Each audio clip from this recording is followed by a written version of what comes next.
Ever witnessed someone so fast on track you doubt you could ever be on their level? The mission of Advanced Motorsports is to demonstrate the speed is achievable for everyone. With the expertise of some of the best sim drivers in North America, we are set to release free content on social media and comprehensive guides on our website. For those seeking the ultimate experience, our Advanced Motorsport Institute and personalized coaching sessions are the way to go. No matter your level of experience, we invite you to follow us on our social media to learn to be fast.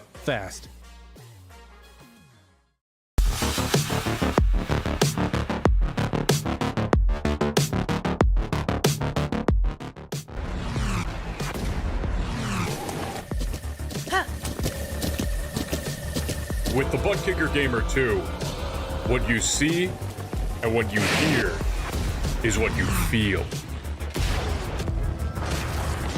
Butt Kicker. The future is feeling.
Tonight, it's the Formula D Series for the Precision Racing League as it makes its way to Hungary to take a visit to the Hungaroring to see which drivers are the most hungry for a victory tonight. Good evening, everyone. I'm Justin Prince, filling in alongside is Dylan Coyle as we get set to go racing for the fourth round of the season. Tonight should be an interesting one as we make the way quickly to the midway portion of the season, and in turn, 35 minutes on the clock tonight could be a challenge to say the least. Drivers throughout final practice and qualifying having some troubles keeping grips around the circuit, Dylan. Yeah, absolutely. I mean, the Hungaroring is a difficult circuit to begin with just to make sure you keep the car on track. Then when you put some of the best drivers of a Formula 4 vehicle in this PRL Formula D Series on the same track together, that's going to lead to difficulties in passing, which means qualifying is going to be so integral. And these championship standings, well, they're definitely an interesting one compared to where we started the year. It's close. Yeah, let's move towards those standings, shall we? Because it's been an interesting season so far. In third with the more than 20 starters, Jake Vasconcelos, who a couple years ago was one of the top drivers in this division. He's leading the way this season. He's got the advantage over Tristan Callahan by 8 points. James O'Brien, remember, one of the drivers who started from the back and charged to the front several times in Formula C in the past. He's currently in third. Dave Peterson and Clay Harris amongst the top five. Hiroek Soy in the sixth position. Then you have Manis Kuti and David Hebert, along with Donald Olson and Joshua Reed, your top 10 of the point standings entering today. As for the organization representation, with this season, new teams rise, such as Viking Hot Rods Racing. VHR is at the top by 8 points over YS Motorsports. Private label Team Hype currently third. Vulture Motorsports and Yellow Jacket Racing amongst the top five. Also of note, Durango Motorsports averaging about 70 points a round. Did not get any points last round. As well, Race Indigo looks to catch up as they've been scoring about 60 a round. 5x0 Motorsports, Parabola Racing, and Forsgate Motorsports round out the entries for the organizations this season in this respective series. So as we get set for tonight's 35-lap action, and 35 minutes is the better phrasing of that point, let's take a look at who's presenting tonight's action. First, tonight's coverage presented by Advanced Sim Racing, owned and operated by passionate sim racers. Advanced Sim Racing designs and builds the sturdiest and most durable aluminum profile racing simulation cockpits available on the market today. All PRL members also get a 5% discount on ASR products using the Precision 5 coupon code. RaceBox offers mid and high-end button boxes for their sim racing enthusiasts, from the casual gamer up to the most meticulous sim racing driver. Fully priced and carefully handcrafted, our button boxers are an enjoyable addition to any sim racing setup. Visit RaceBoxSimRacing.com and get a 5% discount. It's Precision 5 coupon code. The Butt Kicker has products that add incredible immersion and realism to every game. If you already knew once, enjoy put yourself in the driver's seat. Moradness is a performance lifestyle brand motivated by motorsport and founded by professional race car driver Daniel Morad. For more information, visit moradness.com. Mr. Hedge iRacing Photography. Capture your finest, proudest, or simply worst moments from your hobby at up to 8K resolution. Great addition to any sim room. And Advanced Motorsports. Get ready to learn to be fast with Advanced Motorsports. Follow them on their socials to become a better driver.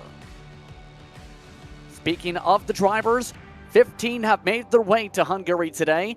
No surprise, Jake Vasconcelos is at the top of the board in qualifying so far. A 1:44.6. They have about 5 minutes remaining, including runoff time in the session. So as Jake Vasconcelos just about runs over CJ Conklin, let's talk about the task on hand today. 35 minutes around this circuit can be a little bit tricky in the FIA F4 car. So in turn, how would you describe the racetrack itself for these competitors tonight? You know, they say racing a Formula One car at Monaco is like bringing a bicycle around your living room and trying to race around that. Well, how about this? This is like trying to bring a scooter into your smaller family room and doing the same thing. It's very tight, but there are more passing opportunities than obviously your Monaco Grand Prix, Monte Carlo, anything like that. It's still a tough track to make moves. What helps is because these cars are not as powerful, right, as Formula 1 or even Formula 3 counterparts, the Formula 4 vehicle in the Formula D series is going to lead to a little bit closer action, especially if you can keep close coming out of that final turn 14, the 180-degree corner, and stay in the draft down the front stretch.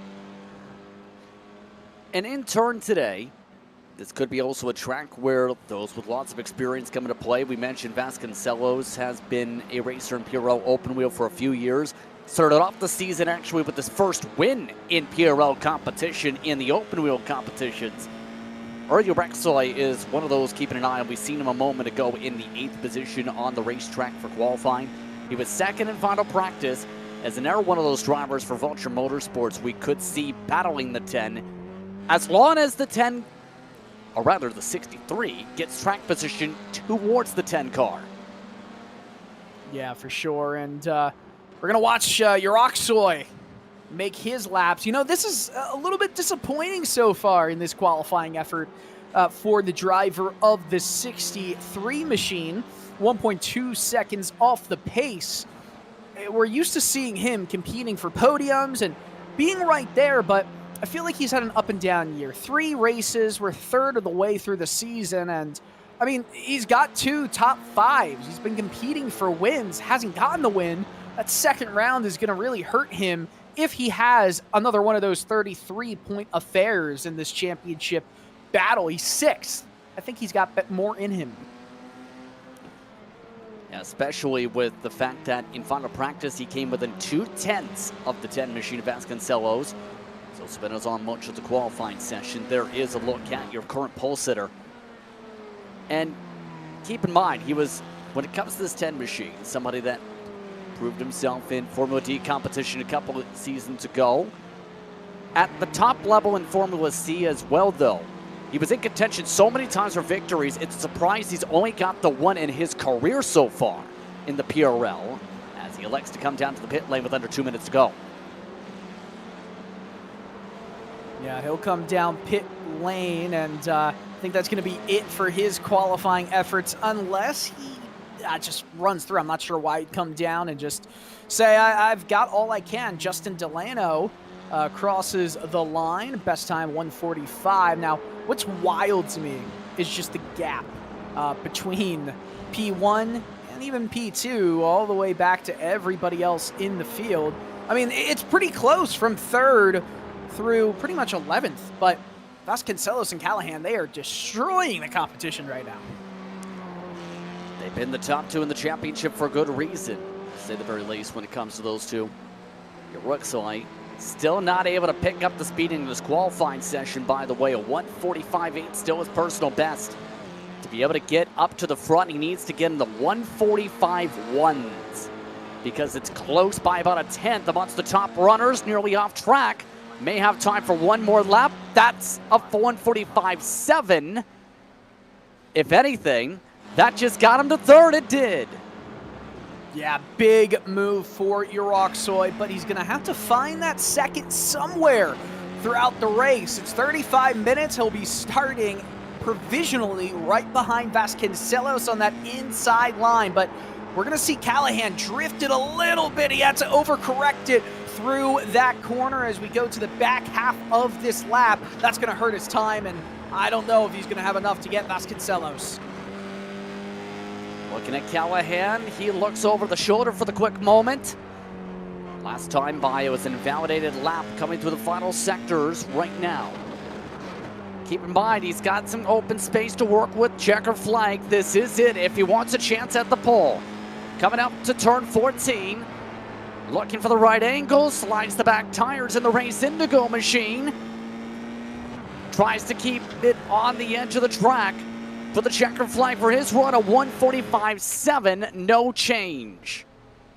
Yeah, no change for Tristan Callahan. He just tried too hard. Sometimes you got to let the car just come to you and not force it. He definitely forced it, and it ended up costing him time. Earl Uruxoy has now Justin Delano in between he and starting from a podium position.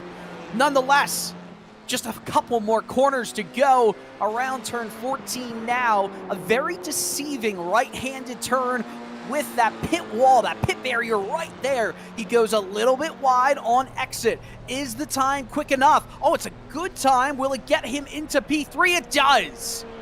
So he jumps Delano with the run at the stripe to end this session.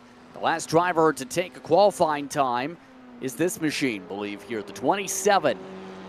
1:46 flat last time by for Manis.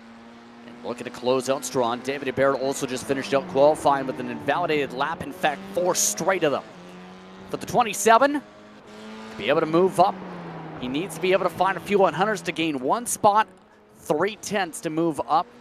Hearing this is not projecting to be an improvement here, so that should just about be the qualifying session with a minute to go. Yeah, this isn't going to really be much of anything for Ankala Kadudi, but nonetheless, close field, at least from 3rd on back. I mean, 3rd through 8th is only separated right now by 29 hundredths, which is pretty remarkable. We'll see if Ankala Kadudi could do anything. Nah, he's just going to put it into pit lane, so I think, Justin, we're going to see the championship leader try and go for his 2nd win of the year from pole. So with that, here in the grid is ready. And these drivers now get ready for the start of the 4th round of the season. 35 minutes on the clock. Jake Vasconcelos will bring them to the green light. He put up the pole time today at 1:44.6 by half a second over Callahan. Uruxoy and Delano round out the top 4. Then it's Jason Ahrensburg in the 5th position alongside the veteran of Dave Peterson. In the next grouping, it's Clay Harris alongside Angel Tudati. He'll start alongside Brett Accord. Then it's Barry Cochran and Zachary Zert. David Barrett in 12th position. 3 other starters start in tonight's action. Everybody set a qualifying time tonight. Joshua Reed, Justin Cobb, and C.J. Conklin round out today's field. So with that being said, we get all set to go for the racing tonight. Expect the drivers to be quick for the starting grid. It should be interesting to see, especially with that separation, when you go from Uruxoy all the way back to Angela T. Duty, in terms of how tight the times are amongst the field. Your keys to win tonight. Yeah, it's just going to be getting a good start here, and if you do have some positions to gain by the end of turn 1 and then the end of lap 1. Make sure you don't get caught out by the bumps through the chicane. The turtle, I mean, it's going to be hard to kind of make your way through turns 9, 10, that whole complex, especially 6 and 7. You're going to jump over the curbs, and that's going to destroy your lap and put you out of the draft range once you get back onto the front stretch. Just about all set to go. 35 minutes on the clock. The engines rev. The drivers are ready. The green lights are out. We're underway from the Hungaroring. And a clean launch for Vasconcelos. First side-by-side are ready for third. Offset 3 wide in the battle for 5th position on back. A good launch for your pole sitter. Big sends in the heart of the field from Clay Harrison Company. Peterson gets some contact to the tires inside pod. They scrub tires in paint for 4th on back. The top 3 already single filed out. Heck, most of the top 5, all of the top 5 single file. The first time you got to go back to see side-by-side action is turn 6. There's some smoke, and there's a car that went around in turn 2. We'll have to see if there's any damage on those vehicles. Rejoining back that lead battle, though, it's close. And it looks like the Lord everybody stays with the main backpack. That was towards back with just call. No contact that quarter up front. Callahan under attack. You're away. Looking for a place to pass. No place to go yet. Make way to the chicane. Up to 8 and 9. Up to 10 now. Already Vasconcelos leading by 1.25 seconds. Here's some side-by-side in the heart of the field. Yeah, oh, look at that. Going way wide and getting squirrely, but somehow saving it around turn 9. This is good action. Just a minute and a half in, almost done this opening lap. And you're right, Justin. Vasconcelos already now 1.3 seconds out in front. Callahan seems to be holding up Yoroxoy, who made his way, of course, to keep P3 over Justin Delano at the start. This is going to get intriguing the rest of the way with the big drafting opportunity down the front straightaway.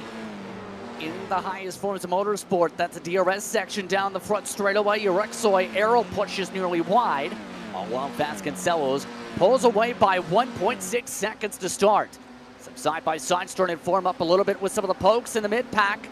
Drivers are trying to figure out what can they do, not only to break the draft here, but also play defense. A lot of tire smoke and lockup to the heart of the field. Oh no! Menace nearly hits someone. It does! That's Jason Ahrensberg who goes sideways and gets hit. I don't know if he got hit. I think everyone somehow just barely missed him. Otherwise, we would have seen some major issues and some major wing damage. So far, everyone carries on like normal. Ahrensberg trying to kind of move around David Hebert, but can't do it as we rejoin with Tristan Callahan still leading a train of drivers. There may have been a sound of a contact. I can confirm there was an air of distance between Barry Cochran and Jason Ahrensberg. Ahrensberg's got mandatory repairs. Cochran, no damage. Meanwhile, looking to battle for third. Yoroxoy holding off Delano. Delano still trying to keep up. Let's take a look at Justin Cobb. This is lap 1, and this became close to contact. Oh, that was! That was indeed a touch, but not enough to be significant. He did damage a small bit of the wing. Yeah, that was definitely some damage right there. I have to wonder how much of an effect that damage will have on this race car. Of course, there are some very, very quick corners here that you need some aero grip, and we see the 64 of Ahrensberg sliding it. Look at that. How'd they all miss him? Unbelievable. Here's the thing, though. He's got a meatball flag. You know why? If you've seen Barry Cochran to the left of that replay, Dylan, the sim made it where Cochran didn't get damage, but Ahrensberg did with that air distance. Well, I guess air really is painful sometimes, and that's what Ahrensberg unfortunately is having to deal with. It was a self-mistake, and he was the only one that was caught out for it as we watched this battle with Manis Angala Kadudi for 7th. First of all, what a name when it comes to 27. Beautiful. But yes, indeed. But second, he has cooked the front tires a bit already this race. Already at least 2 lockups to avoid drivers in front. That's why he's lost so much ground to Dave Peterson. On the opening lap, that yellow 27 nearly clapped the rear wing off, and now it nearly claps the tires away with a near side spin. Zort backs up. Brett Accord nearly runs him over. They're all nearly running each other over, trying to check up for each other. The problem is when you get to that 6-7 chicane right there, you can't take it too wide. So one person's going to have to go early on the brakes and kind of give up all the gains that they just made through the first half of each lap. So it's hard. It's hard to make passes. Right here is where that dirty air and that aero grip comes into play. These cars don't really rely on aero grip as much as some of their more powerful counterparts, but it still plays a big factor. Making the way through the final sector now. Zert looks to be in a good spot to try and pounce right now. Compare that to Accord, who's losing ground with some of the aero wash. Zert seems to be pretty comfortable in terms of finding where he needs to go to avoid the most aero push. He nearly pushed off the racetrack, though, with that diamond line for the 27 up front. The battle for third. Eric Soy still holding on. Justin Delano still stuck behind. They've built up a solid buffer from the rest of the field by at least about 5 seconds, rather. Oh, boy. Tristan Callahan has, by the way, started to pull out in front of Uroxoy, so it looked like Callahan was holding everybody up. Right now, it's not the case. What we're watching with Manas Angalikadudi, though, is a bit of a hold-up. He's trying his best, and it's easier here than most tracks to make your car as wide as possible. It's just a matter of how long can he keep Yurt and Accord behind him. Now, if you're Yurt, you've got to worry about not just attacking, but also defending. That's a dangerous spot to be in the middle of a 3-car battle. Here's the thing, though. When it comes to Zachary, he does have several years of experience in open-wheel competition in the PRL. So you can argue he knows some of the telltale signs when it comes to, am I too close? Am I going to miss this corner? Is the air going to take me away and whisk me into the grass? It seems like he's trying the diamond lines almost, like trying to break that toe, but the second he catches a whiff of it, he does what we just seen right there. He pulls off the track. Oh, yeah. It's very easy to go wide here. You feel like because at some points, the curbs don't really have that much of an effect as we see drivers going into pit lane. It's Ahrensberger. Is that Brett Accord going into pit lane right now? Wow. That's very early. I mean, maybe. You know what? I don't hate it. I don't hate it. I don't love it either. But maybe he thinks, you know what? This is going to be a battle I'm going to be in for a long time. If you go into the pits now, you're going to be in there for the same amount of time that you would at the end of the race, because you're putting in just a little bit of fuel. It's already got almost the entire tank. I don't hate it. I really don't. We'll see where he ends up at the end of this race, but remember, he was running in 10th when he came in. An interesting question. Can you fill this car after only 8 minutes and about 2 seconds? That was the pit stop time for Accord, as it looks like Manas is under attack. He's already had problems. He's damaged the wing as he's hit the wall. Oh boy, here's a replay of what happened, and big hit. Oh, that's a hit not only to the front wing, but also in the rear right. Oh, and he's off track again. This is live pictures. Almost a race ender right there. I mean, this feels like a race ender with that damage. He's going to have to come into pit lane, and he's going to be swimming with the fishes now in the back of the pack outside the top 10. Pass Barry Cochran as well as Joshua Reed. Cochran hearing also just had a bit of a spin of his own. Remember, he had near contact via air earlier. That time, the car got a little light. Yeah, that car got quite light right there, and it happens with the undulations that you'll experience at this track. You know, it's not often the corners here don't have too much undulation, except for that run up into turn 6, that turn 5, and all that run up from this point on, you go downwards. It's a downhill slope from here onto the next corner, and then you move uphill pretty swiftly. It's these two corners, this set right here, this quick right to left-hander, the 180 curve going up, and then the chicane are probably the two most difficult, the biggest difficult parts of this track. Biggest difficult. It's not a phrase, but it is now. Still keeping an eye on that battle for third position. And keep in mind, these are teammates here for Vulture Motorsports, just running different cars. It almost senses back to a certain Formula One team who, if you remember, debuted two different liveries, wanted to split the livery in half on the car, then had certain rules on, you know, you have to have the same livery for both your team cars. You know which team I'm talking about, and it involves a certain product you're not allowed to advertise anymore. Are we talking about real world racing? Yes, we are. We're talking about, I know. I know what you're talking about. I was Yes. just seeing if you were going to take the bait. It's involving a team that Jacques Villeneuve actually raced for at one point, for reference, for those who have not picked up the drift. But it's a smart play. You have a two-car team. Why not have two different colors? You know, they're both Vulture. Yeah, don't hate it at all. I mean, you know, sometimes if you are on the same team, a lot of the time you see in iRacing leagues, it's kind of split between teammates having very similar looking schemes, and usually it's the really big teams that all have those specific schemes and colors and liveries that you kind of have to go with, right? It's a brand, but I do like when teams allow more of their driver's own expression to come into the fold. Seen that with the rise in real world too, especially in open wheel, where it's not just about the company brand, but also you have even race specific paints starting to become very common in more than just, you know, stock car racing.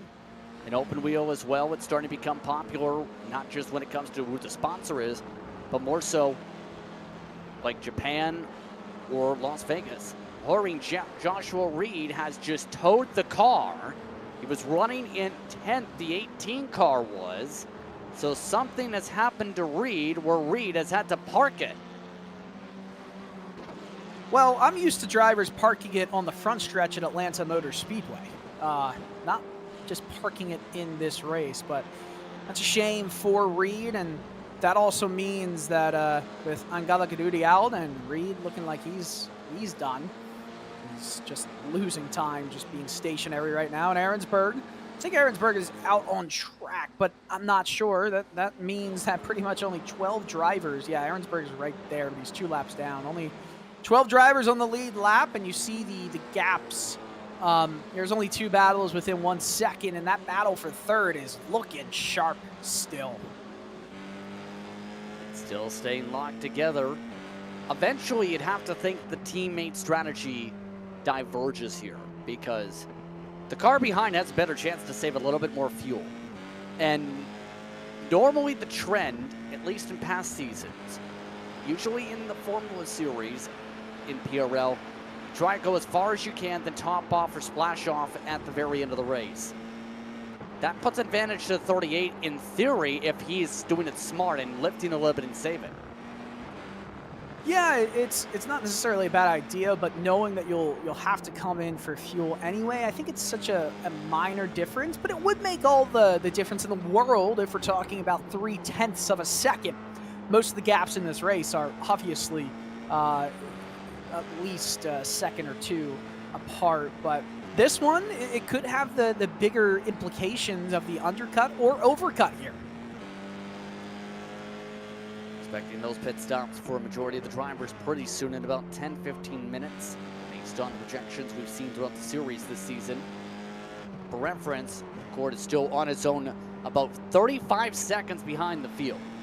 Now, here's the thing. As you see the distance between him and Justin Comet, pylon, he's nearly catching up to some of the drivers on raw pace alone. So the lighter car can come in and play for some. Brett Accord has a replay. Well, he's catching, but it's not without due cause of having trouble. Yeah, that's not good at all for Accord, and my oh my, it is a shame that this this race right now is only this is really the only battle on track. 15 minutes into it, Hungaroring is very unforgiving, and Vasconcelos, he's not put a foot wrong this entire race. Yes, and that goes back to what we have seen from him in the past, where he's had race contending speed, both Formula D and Formula C, and looking already to try and become the first multi-race winner of the season. But right now, he's really testing the balance for one. He is really slipping and sliding around this track. All right, so that was close to the worst commentator curse you possibly could have had, Dylan.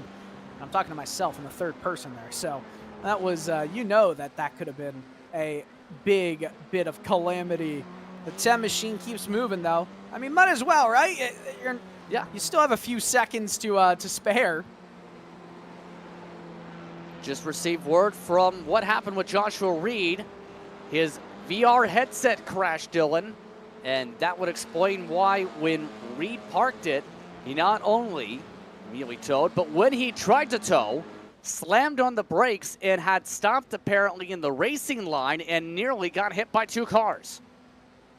Oh, man, it always scares me, right? It's kind of like a mechanical crash or an incident happening in a real-world motorsports event when you're PC or VR or anything that you're racing on crashes or has an issue. It's sometimes, most of the time, no fault of your own, but you still have to deal with it, and other drivers have to try and swerve to avoid you. Thankfully, though, that was a one-car incident, and Jason Ahrensberg is able to move up a few spots because of it. Barry Cochran in the pits as well now, Justin. So now we're starting to get towards the midway in the race, split the strategy run. Barry Cochran only had a 5-second pit stop at best. At earliest, 4 seconds. Still keeping an eye, though, on the Vulture machines. And keep in mind, this community's become very tight-knit throughout the series this season, with everybody having these good battles and also having that quality in terms of the fighting so far in the series. There has been some jokes, though, in terms of, for example, Callahan and his ability to have manifestation skills coming into play. Right now, he's 4.1 seconds back of the leader, and still the Vulture machines are closing in on that spot too. Slowly but surely, they've chipped away the gap a bit. Remember, that cushion was 5 seconds before. Yeah, that gap has come down somewhat, but I also think it's kind of like, all right, I can take my foot off the throttle just a little bit. We'll see if it's still that way in 17 minutes time, but both Delano and Yuroksoy went way wide. I am curious, though, with Clay Harris starting to close in on Justin Delano, it could be quite interesting. Justin Cobb and David Hebert, Brett Accord and Justin Cobb battle for P9 right now. A little bit wide in this penultimate corner for Cobb, but still has the speed. Cobb's already indicated on the radio he plans to let Brett Accord go down the straightaway. Justin Cobb missed the first race of the season. He's one of the drivers running for Forest Gate Motorsports. And now he's saying maybe the next one. Too late. Accord's already committed. An interesting conversation on the radio, to say the very least, on when you let a car go and saying, oh, hey, wait till the next corner. Somebody's already making the pass. That's kind of hard to do. Yeah, I think, I think your Oxoy might have had a bit of an issue there. It looked odd. He just didn't battle back. So I wonder if he's going to be right in contention. I mean, he's right behind the gearbox, right? There's no speed drop off, but it almost looked like he just kind of gave it up. We'll see if he's able to fight back. Here's a replay. Yeah, went so wide and just kept holding the throttle. And, of course, you're at horrible positioning there. Didn't want to push it. That was just a horrible meal of those corners. And now with Harris right on him as well, the pressure definitely building up. You have to wonder almost if it... Oh, no! Oh, contact from behind. Harris goes around. He tried to lick the stamp and send it instead. The Divided by Zero Motorsports machine just found out what happens when you divide by zero. You get an error, and that's exactly what we saw in the final corner. We'll see if there's damage. It doesn't visually appear like there is. It might not have been that big of a hit, but that's still detrimental to his race. Oh, he really sent it in there. Yeah, no contact, but he was coming in with way too much speed into that final corner. Very lucky, to say the very least. That isn't as bad as it could have been when it comes to Clay Harris. But he did lose a lot of time and lose a spot. And no surprise, the 15 is back in the pit lane after a 2-second pit stop earlier. I think Brett realized he may have not taken fuel the first time. Downside, Brett also had to tow, so divided by zero produces another error. Another high-speed corner that you usually see, overcooking it, right? And that's turn 5. It's the long upward sweeping right-hander that is one of the more challenging corners on this track because you have to have it set you up correctly for that chicane complex, and obviously just cooked it. Deceiving, right? Very deceiving. And then we're still watching this replay. I wonder if there's a... Watch the pit entry coming up, because I asked you the question of, does 2 seconds sound too quick to you? I think the answer was yes in terms of the fuel load. Here's the problem. Which is a shame for any chance he had of getting back into this race. But here's the bigger problem. He just had to take a tow, as I mentioned, because he's fried the tires with a couple slides we've already seen. So watch the entry. Oh, that's bad. That's, he Austin powered it. Oh, he went off track. Instead of even backing up, says, you know what? I'm going to tow it, and now he's a lap down. Well, check this out. Dave Peterson is one of the top runners, the first one of the top runners to head down pit lane. 4.9 second stop to get fuel for the final 13 minutes of this one. We'll see how that kind of affects the rest of the field and what they decide to do. We're 22 minutes into this race. Vasconcelos easily leading it. Dave Peterson back out on track, and he's in 8th. And right now, that's about only 35 seconds behind the leader. Keep in mind, the net pit stop time, about 23 seconds in the lane. So that will still put him about the top 5, depending on how things cycle for some of these others. Vasconcelos coming up to 12 minutes to go. The gap is now nearly 5 seconds over Callahan. Yeah, that is a pretty big gap, and, we mentioned that it was coming down just a little bit. I think it was just Vasconcelos just trying something, right? Sometimes you lose your concentration when you're leading by such a big margin, and with his half-second faster qualifying lap than everybody else, as Callahan drops another second really quickly, it kind of makes sense. Vasconcelos trying to get through some traffic as we speak. I think that is Jason Ahrensberg, if I'm not mistaken. If it is, he's about to go 4 laps. It's actually CJ Conklin right there. Oh, bad news. Black flag. Dave Peterson. Oh. So Peterson has triggered a black flag. Not sure if it was for the incident point or for a track penalty. He's not serving it yet. Remember, the incident limit in this series just 13 points. This is a track with some special track limits, but there's a lot of red on those exemptions, to say the least. Yeah, this is a track where, it's not a parking lot, right? You still have a lot of grass. Look right there. You can go off track and really ruin your race, but on exits like right there, there's a lot of room to just put all 4 tires off the track, off the curbs, and heck, at the end of the day, the white lines are what determines what is part of the racetrack and what isn't. Sometimes the curbs and just natural flows, like right around there where we were just seeing, can kind of lead to being on track. Nonetheless, it's easy to get a 1X here and a 1X there. And for reference, for those who have not seen the picture referred to here, the blue basically in those graphics essentially means, okay, that's a place where you don't get a penalty or get an incident point. The blue strips of the rumble strips are essentially around this racetrack the only part where you can basically go half a car or maybe 3/4 a car. You go more than all 4 tires past, say, the curb coming up to the left, even to touch that green turf right there, that's an incident point based on the rulings here. It is razor thin, even with the exemption. More pit stops, by the way, in the backdrop. Clay Harris, Zachary Zert, Brett Accord have all come in. I feel like Yurt and Harris, I mean, going right down into pit lane, it's not going to be much of a difference here. They have pit limiters. They need the same amount of fuel.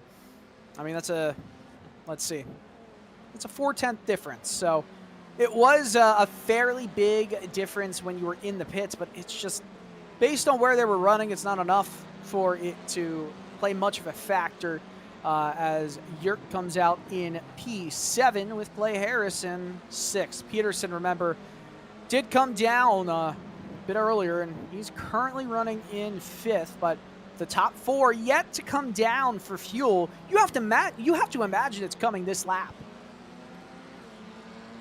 Hearing that Accord spun again, and he's had to tow it for a black flag.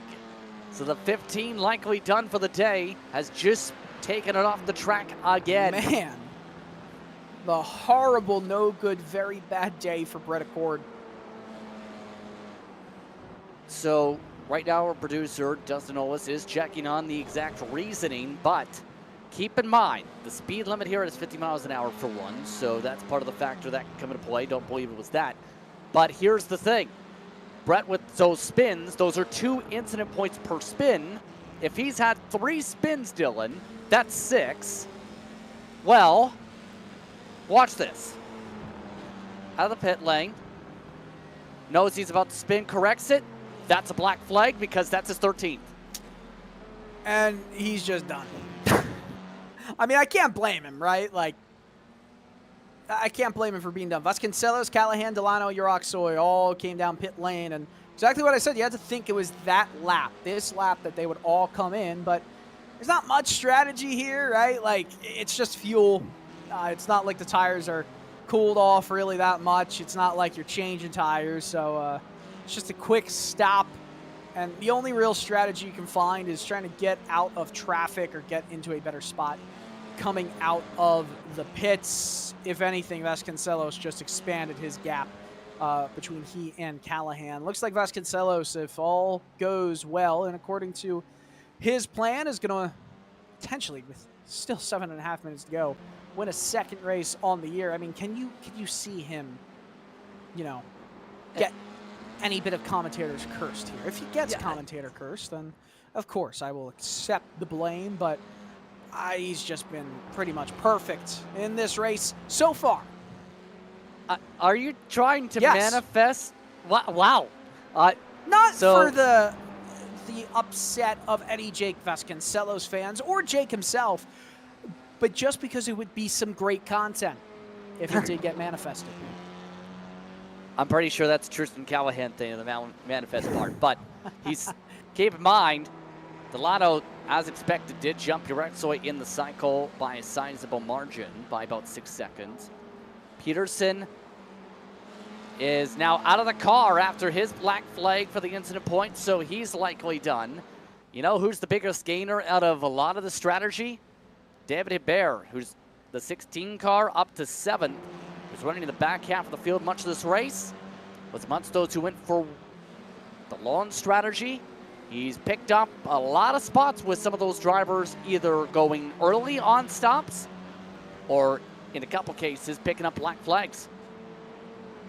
Yeah, the Parabola Racing driver doing a solid job. 5 spots gained in this race. Also got to tip our hats to Justin Cobb, right? Also up 5 spots, and Zachary Yurt. So they're taking advantage of some of the ill-timed fortunes of a lot of these drivers here Successful races for the lots of them. Ahrensburg has had a horrible race, but he's hoping to continue to gain some spots back from his -8. Of course, the more that drivers kind of take themselves out, like Brett Accord, it opens the door for the Vulture Motorsports 64 machine to paint some more colors up higher in the timing chart. That is a colorful race car. It looks like splatter you'd see in a Rugrats commercial. That's a deep cut, by the way. Does anyone, Justin? You're my age. You watched Rugrats, right? I remember flashes of it. I remember there was attempts to turn it into a brand. I remember that. Yes. I remember a movie in Paris. Yes. Yes. I don't remember any of the storylines, but I remember flashes of the characters. Well, and then we talk about the show All Grown Up, which we try to forget, but you know what? It's part of the childhood. Let's watch what the Race Indigo driver is doing right now, Tristan Callahan. Well, right now, for one thing, driving straight. Yes. But also, trying to manifest the gap closing. I don't think that's happening right now because he just lost the 10th. Yeah, not really. You know, it's kind of frustrating, right? Callahan has put himself in a position where he's been in contention to win more than just one race this year. He's been very consistent. He's got 2 top 5s, but he's also, especially in that first race, he kind of took himself out of contention. He was driving like a madman, a man possessed. Earlier in the season at Road Atlanta, it just did not happen for him. He went a little bit too heavy in one set of the corners there and ended up losing him a bunch of spots. He managed to fight back, get 44 points when it was all said and done, but races like that are the ones you look back at the end of the year if you lose the championship by just a few points and you're like, what if? Could have been something. And I mean, he's watching his Vasconcelos, who is already 8 points ahead. He's leading from flag to flag and going to pick up a bunch of bonus points here. It's going to be a struggle for the rest of the year as we're going to have 5 races left after this round 4 concludes in 3 minutes. And it's going to be intriguing in turn how things go. About 2 estimated laps to go, hearing about an 8-second gap. And by the way, for those curious on what Race Indigo is, because I was curious myself based on that logo you see in the backdrop and the slogan, that's actually his streaming platform. You see that camera viewpoint he's showing while he's turning? He's also having that same viewpoint, slightly cropped mind you, a part of his VR viewpoint while streaming said VR point to a grand total of myself, because I'm catching that Twitch stream right now. So trying to grow the brand as a racing artist. It's solid. I'll be completely honest. I always enjoy seeing Callahan's in-race cam because, to be quite honest, it's one of the more unique and it's very well presented. Not only is that Formula style wheel rim looking beautiful as always as the revs show when to shift up or shift down, go through the gears, but that backdrop, it's visually appealing, but it's also, it's solidly placed together. The one thing though, is that even with all the marketing, he still is a fast driver, but he has to worry about Justin Delano right behind him. He's just a second behind now with a lap and some corners to go. Oh, Tank is one mistake, and the battle's on for second. But up front, white flag expected this time by Vasconcelos, just less than 90 seconds away from his second career victory in the PRL's Open Wheel Series time slots. He takes the white right here, looks to close it out strong. He needs to keep it clean to get it done. The gap is going down, by the way. It's down to about 6 seconds, but still a solid buffer. That was way too excited for a 6-second gap, Justin. I mean, just a bit too excited. It's his second win in the open wheel series after being so close so many times previous. Yeah, that's fair. Vasconcelos, you know, it's wild, right? He's had to wait a few races to get this second win as well. I think Delano just totally slid it through that corner, by the way, that you were watching on your screen. But yeah, Vasconcelos, he's been perfect in this race. Just half a lap to negotiate before he gets on the top spot of the podium, and it's well-deserved. He's been dominant. Absolute dominance today from Vasconcelos, starting from the pole, setting the pole time by half a second, getting the clean air from the get-go, breaking the draft within the first lap, and in turn, dictating the tempo for the rest of the way for everyone else to try and match. What a run once again for Jake Vasconcelos as he goes to the final sector. The YS Motorsports machine, the series points leader, adds to his total here tonight. Couple more quarters to go. Checker flag waving out of turn 14. Jake Vasconcelos exits the circuit with his second career open wheel series victory and his second victory of the season. Great performance from the driver, the number 10. Justin Delano did all he can to catch up to Tristan Callahan, and he got it to within a second. It just wasn't enough. There are no gaps that are even close in this one. So it looks like everywhere they're going to stay right now is going to be where they finish. Of note, another black flag for Accord. So it's not been a good day for the 15 machine.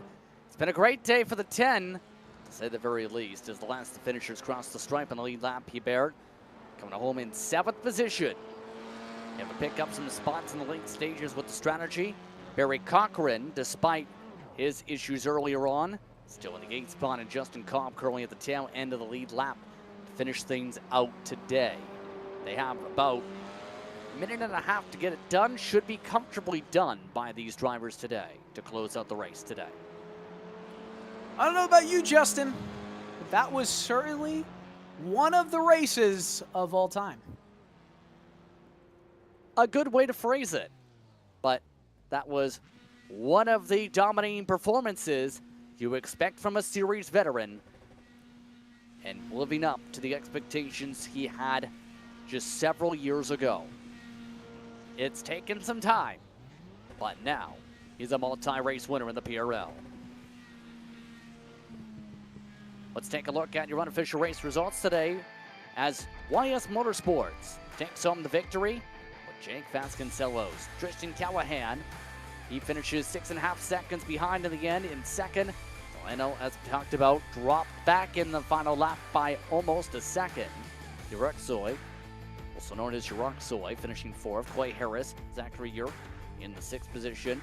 Hebert, Cochran, Cobb on the lead lap. CJ Conklin quietly 1 lap down in 10th. Then it was Aaronsburg 4 laps down in 11th. Dave Peterson, DNF's in 12th. The DNF for Accord at 6 laps down with black flag. A VR crash for Reed. And the name of the day, Agala Kadudi, finishing 15 laps down in 15th position. Vasconcelos gets the bonus point for the fastest lap today. So with that, a quickly done race of 35 minutes and a dominated race by one Jake Vasconcelos. He's now standing by and jumps into the broadcast booth. Jake, win number 2 in your PRL career, win number 2 of the season. How are you feeling about this run tonight? A dominating one, leading flag to flag. Yeah, felt good during the race for sure. I wasn't too sure. This isn't one of my favorite tracks, but yeah, I'll take it. In turn, what made this race different compared to some of the others with the Hungaroring tonight? I think just getting away from the pack mainly. Didn't have to really fight. Just took care of the tires, and my pace did the rest. And one thing touched upon, because when you first jumped into the PRL and became one of the front runners, there's the conversation of not if you would get victories, but when. This season, the win answer's been completed. So in turn, talk about the challenge of breaking through for wins prior to this season and now becoming the favorite for the championship in Formula D this year. Yeah, it's been a road. You know, I was running the back a few seasons ago, and you know, it's all about just getting seat time. You know, just racing side by side more and more, and just getting more confidence, and knowing the tracks helps as well. I used to have to learn every track every week, and it's nice to just jump in, and you know, it's like riding a bike. Well, you ride that bike around the track today and to the top step of the podium. Congratulations on win number 2. Hey, thanks. Hi, Mary. Hi, indeed. And that's Jake Vasconcelos coming away with the victory today. As second spot went to Tristan Callahan. Let's check in with him. He's with Dylan.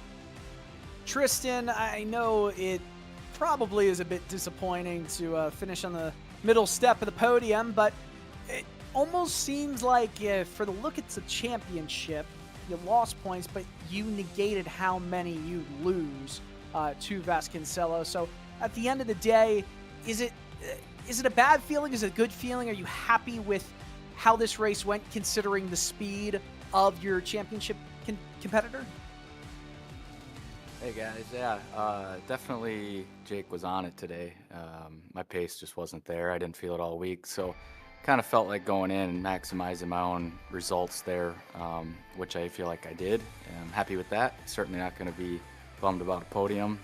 And yeah, I felt like I drove a pretty clean race overall. No incidents really, no spins, nothing like that. So definitely something I can build off of. Points-wise, it's tough to beat Jake when he's winning and getting all these bonus points. So definitely need to just find a little bit more out of myself in the car. But this week I just didn't have it. I tried to push it in the rear end, just wanted to spin on me and didn't have a lot of confidence. So overall, very happy with the day. Did what I planned to do, want to do, got out front row on qualifying and just drove my race, and had Justin coming up behind me a little bit there, but managed to manage that gap all right. And yeah, overall, great weekend. So talk a little bit about fighting a driver for a very long portion of the final laps of the race. It's intense, right? You want to beat every driver at any cost, but do your nerves, not nerves, but just does the pressure to just beat a driver change depending on where you're fighting, what position you're fighting for? So if you were fighting Justin for P1, does it really feel all that different when you're behind the wheel than just fighting him for P2?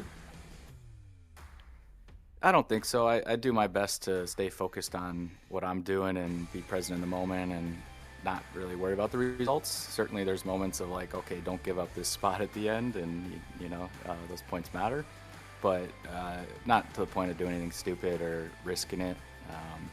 It's a really good practice for me to be in those situations and just kind of bring my mind back to the moment instead of letting it run off. It definitely likes to do that. So yeah, fun time, and glad Justin was able to catch up there. All right, Tristan Callahan finishing second tonight at the Hungaroring, second in the championship. Best of luck moving forward. Thanks, guys. Thanks for the broadcast. Thanks, PRL and Race Indigo and all my competitors. See you next week. Take care, Tristan. Justin, it was, let's be honest, a boring race. I mean, other than just one or two battles that permeated throughout the field for small parts of it, no one was enthralled, but Vasconcelos, he was well deserving of the victory. I think for the driver's seat, it definitely seemed to be an enthralling race for some, based on the conversations. But in turn, the focus now goes towards the next time out for this series. In the next time out, how do you feel about Spain? How do you feel about Jerez? Well, the answer to those questions look to be answered February the 1st, 8:30 p.m. Eastern Time. The start time to one of the newest iRacing circuits. It should be an interesting one, Dylan.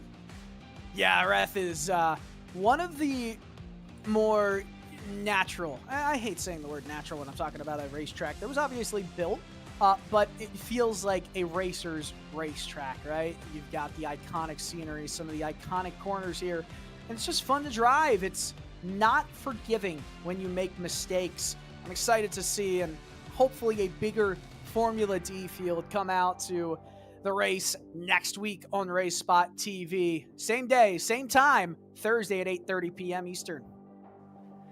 Hope to see you then when we go racing once more from Spain. But on that note, it's time to say goodbye from Hungary. For our producer and Dustin Ollis, for my co-announcer and Dylan Coyle, I'm Justin Prince saying so long. Enjoy the rest of your day or evening. You've been watching the PRL and its Formula D series from the Hungaroring on iRacing. Congratulations to Jake Vasconcelos. He gets his second career win in the PRL tonight from Hungary.